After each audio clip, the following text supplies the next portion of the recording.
प्यार क्या है? बेसिकली एक अट्रैक्शन है, attraction towards the attributes of that individual. और फिर होता क्या है, जब सामने से वो सामने वाला पर्सन भी रेसिप्रोकेट करता है या करती है, वो बोलता है कि भाई आई ऑल्सो लव यू, आपने बोला आई लव यू, उसने भी सामने से बोल दिया आई लव यू, तो फिर दिमाग में घंटी बजने लग जाती है। यानी कि क्या, कि अब हमें लगने लग जाता है कि अब तो मुझे जो चाहिए था लाइफ में वो सब कुछ मिल गया है। और फिर जब हम अलग हो जाते हैं तो फिर ऐसा लगता है कि जो भी मुझे मिला था वो सब कुछ ही चला गया है, अब मैं क्या करूं? That was just a small part of life, not life. जैसे लाइफ के और बहुत सारे एस्पेक्ट्स है, उसमें से एक छोटा सा एस्पेक्ट क्या है? Relationship. It is important but it is not everything, that needs to be understood. तो पहले हमने लव को हटाया यहां से, एक रिलेशनशिप को समझा। अब रिलेशनशिप क्या होती है? अब वो रिलेशनशिप चाहे दो लोगों के बीच में हो, चाहे एक बिजनेस रिलेशनशिप हो, दो फ्रेंड्स के बीच में हो, रिलेशनशिप की बात करते हैं तो वहां पर एक तरह का एक अनसेड एग्रीमेंट है बिटवीन टू पीपल इन्वॉल्व, कि मुझे तुमसे ये चाहिए, तुम्हें मुझसे ये चाहिए। That must be very clear. नहीं तो हम क्या वर्ड यहां पे लगा देंगे, रिलेशनशिप इज अनकंडीशनल। अरे अनकंडीशनल लव होता है, रिलेशनशिप नहीं होती है। अगर कंडीशनल है तो वो रिलेशनशिप है। Relationship has to be conditional, it can't be unconditional, तभी वो रिलेशनशिप सस्टेन कर सकती है। जैसे वहां पर क्या होता है, respect is a very very important part of a relationship. आप कहते हो प्यार है, अब सामने वाला आपको मार रहा है, पीट रहा है, गाली दे रहा है, तो क्या तब भी प्यार है? नहीं, तब तो नहीं है। बट मान लो उसका नेचर है ऐसा ही, एग्रेसिव है, वो बचपन से ऐसे ही करता आया है, बट कुछ टाइम तक उसने अपनी पर्सनालिटी को फेक किया because he wanted to possess you.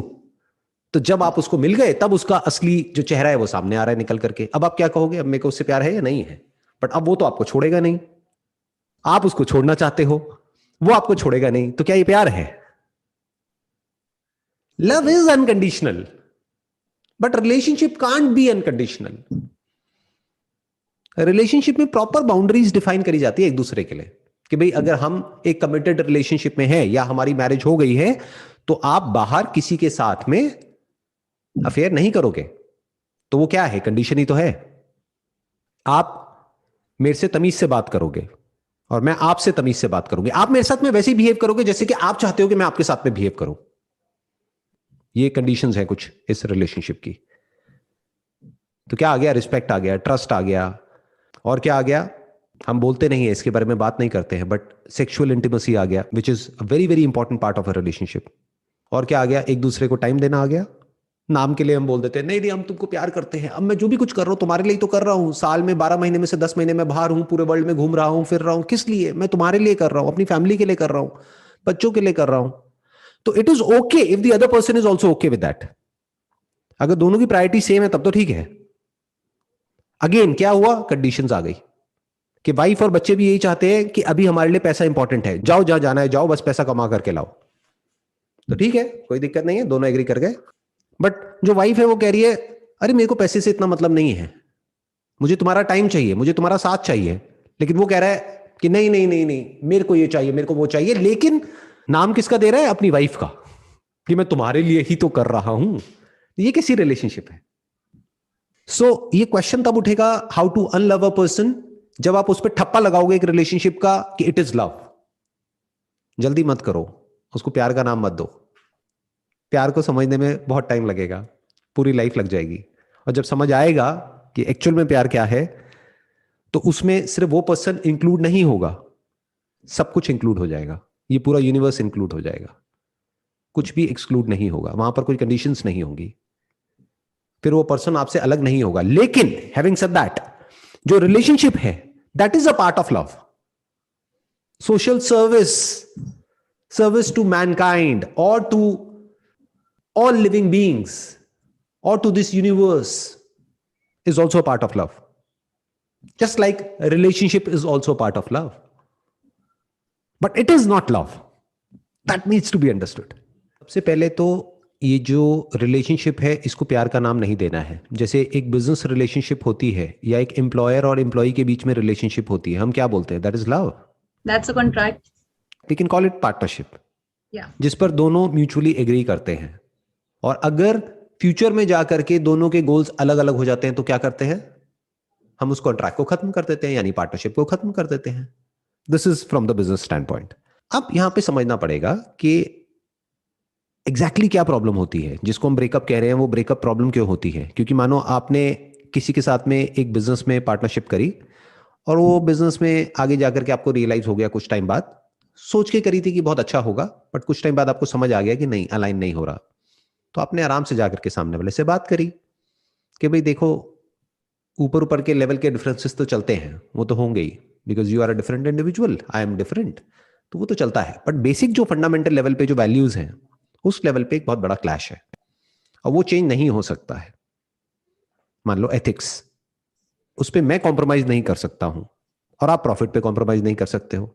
Let's part ways, आप अपने रास्ते, मैं अपने रास्ते। अब आपने किसी दूसरे के साथ में पार्टनरशिप करी या नहीं भी करी, खुद कर लिया, आगे जो भी करना है। तो बिजनेस में सब कुछ इतनी आसानी से क्यों हो पाता है, और रिलेशनशिप में इतनी प्रॉब्लम क्यों हो जाती है? अपने आप से क्वेश्चन पूछो। मे बी बिकॉज वहां पे we are giving some materialistic investment, यहाँ पर we are giving some part of ourselves, अपना टाइम, अपना emotional energy. We think that we would spend future together, you know, some expectations that are bound with that person. जो भी आपने words use करे हैं, emotional energy, time, your investment, your desires, your hopes, ये सब तो वहां पर भी इन्वेस्ट हो रहा है। आपको क्या लगता है कि जो कोई बिजनेस शुरू करता है या करती है, उसके लिए वो क्या होता है? आई एम नॉट श्योर आपने कभी कोई अपने बेस पर कोई बिजनेस किया है, नहीं किया है। It's like a baby. Business for an entrepreneur is like a baby, अपना बच्चा होता है। तो वहां पर भी इन्वेस्टमेंट कम नहीं होती है, बहुत ज्यादा इमोशनल इन्वेस्टमेंट होती है। दिन रात कोई मेहनत करता है, अपना सब कुछ लगा देता है, टाइम भी, पैसा भी, सब कुछ, सिर्फ उस एक आइडिया के लिए। फिर भी उसके बाद में अगर वो वर्कआउट नहीं होता है, तो वहां से हम बड़ी जल्दी मूव ऑन कर जाते हैं, और यहां पर रिलेशनशिप में मूव ऑन नहीं कर पाते हैं। उसके पीछे रीजन क्या है? बड़ा सिंपल है। जो शुरुआत है, जो फाउंडेशन है, वो एक जगह पर सही है, एक जगह पर गलत है। एक जगह पर हम उसको नाम दे रहे हैं पार्टनरशिप, एक रिलेशनशिप, दूसरी जगह पर हम उसको नाम दे रहे हैं लव। तो मेरी जिंदगी में प्यार आया और प्यार चला गया, तो मैं तबाह हो गया, मैं मर गया, मैं लुट गया, मैं बर्बाद हो गया। ऐसा ही हमने मूवीज में देखा है। यही कहानी तो देखी है हमने, यही तो नैरेटिव है आपके माइंड में, यही तो स्टोरी है बचपन से आज तक। ये कंडीशनिंग है, और बहुत स्ट्रांग कंडीशनिंग है, ये कोई हल्की कंडीशनिंग नहीं है। कि जब कोई सामने वाला किसी को छोड़ देता है या धोखा दे देता है, किसी और के लिए किसी को छोड़ देता है, तो वो जो पर्सन है वो उसको संभाल नहीं पाता है। वो पागलों की तरह दारू पीने लग जाता है, सिगरेट पीने लग जाता है, या वो और किसी के साथ में रिलेशनशिप में चला जाता है। तो वो जो कहानी है, आप उसको मैच करने की कोशिश कर रहे हो अपने माइंड में। आपने अपने आप को आइडेंटिफाई किया है उन मूवीज के साथ में, तभी वो मूवीज सुपरहिट हुई हैं। ऐसी तो कहानियां चलती हैं। वो कहानी जिससे आप रिलेट नहीं कर पाए, आपने कहा अरे क्या हो रहा है इस मूवी में, वो मूवीज फ्लॉप हो गई। पर जहां आप रिलेट कर गए और मासेस रिलेट कर गए, तो वो कहानियां सुपर डुपर हिट, 20 साल बाद भी, 25 साल बाद भी चलती ही चली जा रही है। लोग पागल हैं उन कहानियों के पीछे। तो ध्यान से समझो क्या हो रहा है। वो कहानी में आपको लग रहा है कि वो जो एक्टर है, एक्ट्रेस है, वो हीरो है और वो हीरोइन है। ऐसा नहीं है। आप उस कहानी के हीरो हो, you are the centre of the story, तभी वो स्टोरी हिट हुई है। तो you are already identified with that story, और वो स्टोरी बार बार माइंड में प्ले हो चुकी है। जितनी बार आपने वो मूवीज देखी हैं, हर बार वो प्ले हुई है। तो अब जब आप एक रिलेशनशिप में गए हो, तो आप वही हो, जबकि एक्चुअल में ऐसा नहीं होता है। That is just fiction, that has got nothing to do with reality. Reality में कुछ और होता है, ऐसा नहीं होता है। जैसे मूवीज में नहीं दिखाते हैं कि ये दो मिले और बस पूरी तरह से एक दूसरे के अंदर इन्वॉल्व हो गए। हाँ, ये शुरू में कुछ टाइम तक तो पॉसिबल हो सकता है, बट कुछ टाइम बाद में क्या दोनों के माइंड में किसी और के बारे में कोई थॉट नहीं आएगा क्या?